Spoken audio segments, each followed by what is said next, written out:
നമുക്കിത് നല്ല ടേസ്റ്റി ആയിട്ടുള്ള 1 kg സ്പാനിഷ് ഡിലൈറ്റ് കേക്കിൻ്റെ റെസിപ്പി ഒന്ന് നോക്കാം. ആദ്യം തന്നെ ചോക്ലേറ്റിൻ്റെ സ്പോഞ്ച് ഞാൻ ഉണ്ടാക്കി വെച്ചിട്ടുണ്ട്. 7 ഇഞ്ചിൻ്റെ ബേക്കിംഗ് ടിന്നിൽ 2 തവണയായിട്ട് ഉണ്ടാക്കിയതാണ്. നല്ല ഹൈറ്റിൽ കിട്ടാനായിട്ടാണ് ഇങ്ങനെ ഉണ്ടാക്കുന്നത്.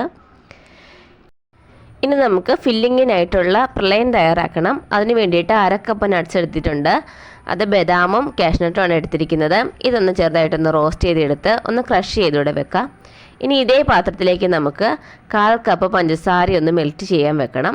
അത് നന്നായിട്ടൊന്ന് മെൽറ്റായി കഴിയുമ്പം ക്യാരമലായി കഴിയുമ്പം അതിലേക്ക് 1 ടേബിൾ സ്പൂൺ ബട്ടറും കൂടെ ചേർത്ത് അതും ഒന്ന് മിക്സ് ചെയ്ത് മെൽറ്റാക്കി എടുക്കണം. ഇനി ഇതിലേക്ക് നമ്മൾ നേരത്തെ ക്രഷ് ചെയ്ത് വെച്ചിരിക്കുന്ന ആ നട്ട്സ് എല്ലാം കൂടി ഒന്ന് ഇട്ട് കൊടുത്ത് നല്ലപോലെ ഒന്ന് മിക്സ് ചെയ്തതിന് ശേഷം ആ ചൂടോടുകൂടി തന്നെ ഒരു ബട്ടർ തേച്ച ഒരു പാത്രത്തിലേക്ക് ഒന്ന് ഇട്ട് കൊടുത്ത് ഒന്ന് പരത്തി കൊടുക്കാം. ഇനി അത് നമുക്ക് നല്ലപോലെ ഒന്ന് ആറിയതിന് ശേഷം ഒന്ന് ചെറുതായിട്ട് ക്രഷ് ചെയ്തെടുക്കാവുന്നതാണ്. ഇനി നമുക്ക് സോസ് തയ്യാറാക്കാനായിട്ട് അതിലേക്ക് തന്നെ 1/2 കപ്പ് പഞ്ചസാര ഇട്ട് കൊടുത്ത് നല്ലപോലെ ഒന്ന് ക്യാരമലായി കഴിയുമ്പോൾ അതിലേക്ക് 1.5 ടേബിൾ സ്പൂൺ ബട്ടറും കൂടെ ചേർത്ത് കൊടുക്കാം. അത് നല്ലപോലെ ഒന്ന് മെൽറ്റായി കഴിയുമ്പോഴത്തേക്കും അതിലേക്ക് 1/2 കപ്പ് വിപ്പിംഗ് ക്രീമും കൂടെ ചേർത്ത് കൊടുത്ത് നല്ലപോലെ ഒന്ന് ഇളക്കി യോജിപ്പിക്കാം. അത് നല്ലപോലെ മെൽറ്റായി വരാനായിട്ട് കുറച്ച് താമസമുണ്ട്. ചെറിയ ഫ്ലെയിമിൽ തന്നെ ഇട്ട് നല്ലപോലെ ഒന്ന് മിക്സ് ആക്കിക്കൊണ്ടേയിരിക്കുക. കുറേ സമയം എടുക്കുമെങ്കിലും നല്ലപോലെ ഒന്ന് മിക്സ് ആയി കഴിയുമ്പോൾ ഈ കട്ടയെല്ലാം മാറിക്കിട്ടും.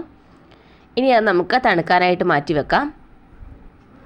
ഇനി നമുക്ക് സിറപ്പ് തയ്യാറാക്കാനായിട്ട് 1 കപ്പ് തിളപ്പിച്ച പാലിലേക്ക് 1/2 ടീസ്പൂൺ ബ്രൂവ്, 2 ടീസ്പൂൺ ബൂസ്റ്റ്, 1 ടീസ്പൂൺ നമ്മൾ നേരത്തെ തയ്യാറാക്കി വെച്ചിരിക്കുന്ന സോസോടെ ചേർത്ത് നല്ലപോലെ ഒന്ന് മിക്സ് ചെയ്ത് തണുപ്പിച്ചെടുക്കാം. ഇനി നമ്മൾ ക്രീം ബീറ്റ് ചെയ്ത് വെച്ചിരിക്കുന്നതിലേക്ക് നമ്മൾ നേരത്തെ തയ്യാറാക്കി വെച്ചിരിക്കുന്ന സോസ് ഉണ്ടല്ലോ അത് നല്ലപോലെ ആറിയതിന് ശേഷം അതിലേക്ക് മുഴുവൻ അങ്ങ് ചേർത്ത് കൊടുക്കുക.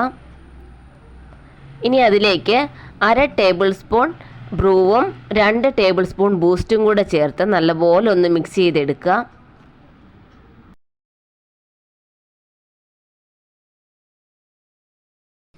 ഇനി നമുക്ക് ഓരോ ലെയറിലേക്കും ഈ ക്രീം ഇങ്ങനെ ആഡ് ചെയ്ത് കൊടുക്കാം. അതിൻ്റെ മുകളിലേക്കായിട്ട് ക്രഷ് ചെയ്ത് വെച്ചിരിക്കുന്ന പ്രളയനും ബൂസ്റ്റും മിൽക്ക് മെയ്ഡും കൂടെ ആഡ് ചെയ്ത് കൊടുക്കുന്നുണ്ട്. അങ്ങനെ നമുക്ക് 4 ലെയർ ഒന്ന് സെറ്റ് ചെയ്തെടുക്കാം.